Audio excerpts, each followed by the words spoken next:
Bonjour à toutes et à tous et bienvenue dans ce journal d'information de la mi-journée sur TV Vendée en ce lundi 14 avril. Et on commence ce journal avec ce violent incendie qui s'est déclaré à la scierie Pifto à Saint-Florence ce dimanche. Un départ de feu qui, selon nos sources, proviendrait d'une chaudière. Peu après 16 heures, plusieurs explosions ont alerté des salariés sur place qui ont tout de suite appelé les pompiers. Ces derniers ont déployé de gros moyens pour circonscrire le feu avec plus de 100 sapeurs-pompiers venus de toute la Vendée au plus fort de l'intervention. En ce lundi matin, les soldats du feu étaient toujours sur site pour s'occuper des derniers points chauds. L'enjeu, il réside en fait dans un enchevêtrement de bâtiments qu'il faut arriver à bien discerner et à bien isoler les uns des autres. Là, ce qui était complexe, c'est tout un tas de tapis qui emmènent des matériaux d'un endroit à un autre et qu'il faut sécuriser rapidement pour éviter justement le transfert dans d'autres bâtiments. Donc c'est ce qui s'est passé. On a dû effectivement à plusieurs endroits faire stopper ces tapis de transport. Le foyer est circonscrit, mais on a encore des points chauds qui intéressent notamment des silos. Il faut vraiment qu'on s'assure qu'il n'y ait pas de transfert du feu à l'intérieur de ces silos. Vous avez pu voir que les fumées se transportaient vers une zone d'habitation. Donc ce qu'on peut conseiller déjà aux gens, c'est de rester toujours à l'abri chez eux pour l'instant. C'est pas la peine de s'exposer aux fumées. Elles n'ont pas été toxiques par en soi. Nous, on a géré la partie bâtimentaire. La partie toxicité est en cours d'analyse avec des moyens, donc risque technologique. Vendredi dernier a été lancée la campagne 2025 de déclaration des impôts sur les revenus 2024. Elle concerne 426 000 foyers fiscaux en Vendée. Une campagne qui se clôturera le 20 mai prochain pour les déclarants papier et le 5 juin pour les déclarants en ligne. Voici les quelques nouveautés de cette année. L'individualisation du taux de prélèvement à la source par défaut.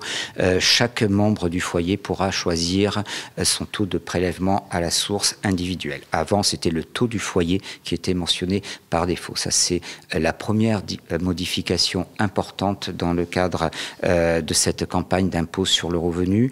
Il est à souligner que pour les personnes qui avaient déclaré en ligne leurs revenus en 2024, elles étaient 280 000 en Vendée, il n'y aura plus d'envoi papier qui sera effectué. Et pour toute information, plusieurs solutions. Appelez le 0809 401 401, utilisez votre messagerie sécurisée disponible sur votre compte impôt.gouv ou bien tout simplement en vous déplaçant dans une maison France Service. C'est un nouveau pas de fait dans la décarbonation des concerts et des spectacles à un peu plus de 2 mois du lancement de l'édition 2025 du Festival de Poupée. L'organisation vient d'officialiser le raccordement électrique du site du Théâtre Verdure où se produira la majorité des concerts. Un branchement au réseau électrique qui va permettre d'éviter l'utilisation de 3 groupes électrogènes alimentés en fioul. Une économie financière mais également une baisse drastique de l'empreinte carbone du festival. Reportage Léo Marcheguet. C'est le premier festival dans les Pays de la Loire. Exit les groupes électrogènes, place désormais au raccordement électrique pour le Festival de Poupée, une avancée dont se félicite son directeur. On repense à peu près tout le festival et avec ça, l'idée en fait de décarboner, c'est-à-dire d'être dans l'air du temps. C'est que le festival, depuis quelques années, on se pose beaucoup de questions. On le voit, un cadre naturel, c'est une forme de logique et c'est une association aussi, donc on n'est pas là non plus pour le profit, c'est respecter les équipes, mais aussi notre environnement. Et c'est vrai que depuis quelques années, on avait un peu ce rêve d'être, de pas polluer à notre cadre de travail, en tout cas là où on accueille le festivalier. Un rêve qui paraissait jusqu'ici irréalisable, notamment à cause de contraintes techniques, mais qui a pu voir le jour grâce à l'appui du fournisseur d'électricité Enedis. Le Festival de Poupée nous a contactés de leur ambition de transition écologique et nous on est une petite brique si vous voulez de leur ambition, c'est-à-dire que nous on les aide à décarboner leur apport en énergie et donc ça représente 90% de leurs émissions de CO2 qui sont supprimées. Qu'avant il y avait 3 groupes électrogènes qui étaient sur le site. Un groupe électrogène consomme à peu près entre 200 et 250 litres de fuel par heure. Une décarbonation qui a tout de même nécessité quelques travaux. On est parti du poste qui est derrière là, juste derrière nous, on est parti de ce poste-là et on a tiré 300 mètres de réseau souterrain pour alimenter directement, via un poste privé, le Festival de Poupée. Donc en fait, la décarbonation, c'est très simple, c'est un câble qui part de ce poste-là jusqu'au Festival de Poupée. Pour Thomas Mindron, cette évolution est également motivée par des performances artistiques toujours plus énergivores.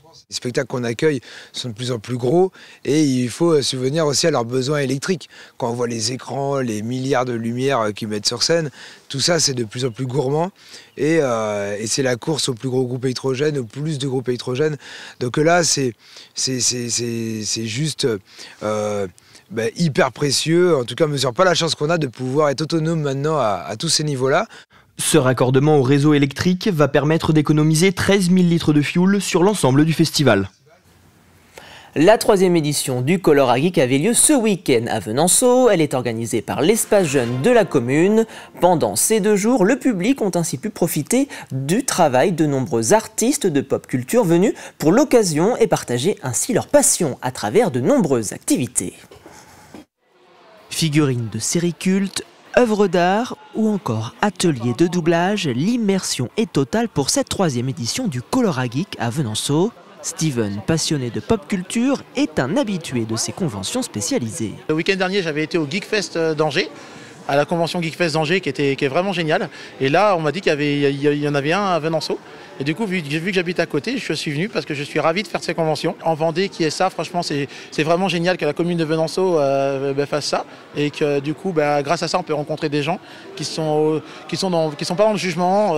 En fait, c'est vraiment, comme je vous l'ai dit, l'esprit de famille, quoi. Et vraiment, saluer le travail aussi de tous ceux qui tiennent les stands. Une convention sur 2 jours organisée par une dizaine de jeunes bénévoles amoureux de la culture geek aux influences asiatiques. On essaye d'avoir des diversités en termes d'artistes, d'exposants et d'associations pour que ça représente un peu les goûts de tout le monde en restant dans l'univers de la culture et de la pop culture asiatique. On n'a pas trop d'événements comme ça en Vendée, d'où aussi le fait de notre envie à nous. Parce que nous, étant consommateurs, on se dit mais il n'y en a pas à côté de chez nous. Donc c'est aussi pour ça qu'on a voulu le créer. Un projet qui a séduit les artistes comme Myriam. J'ai une collègue couturière qui avait le contact de l'organisation et qui m'a dit on marche à 3, en fait on est un trio où on se suit dans les conventions. Et elle m'a demandé si je voulais venir en Vendée. Donc je me suis dit on va aller voir la famille au passage et puis advienne que pourra. Ici on est sur des pièces entièrement uniques. Qui sont réalisés au café. Donc c'est vraiment un papier aquarelle professionnel très épais que je travaille au café, que je passe au four, qui va sécher très rapidement pour éviter que ça gondole. Et ensuite c'est de l'acrylique au pinceau où je réalise des motifs en rapport avec la pop culture pour le coup. Et si les conventions de pop culture peinent à éclore en Vendée, l'organisation a déjà annoncé vouloir rééditer la convention pour une 4e édition. Et c'est ainsi que se termine ce journal. Passez un très bon après-midi sur TV Vendée.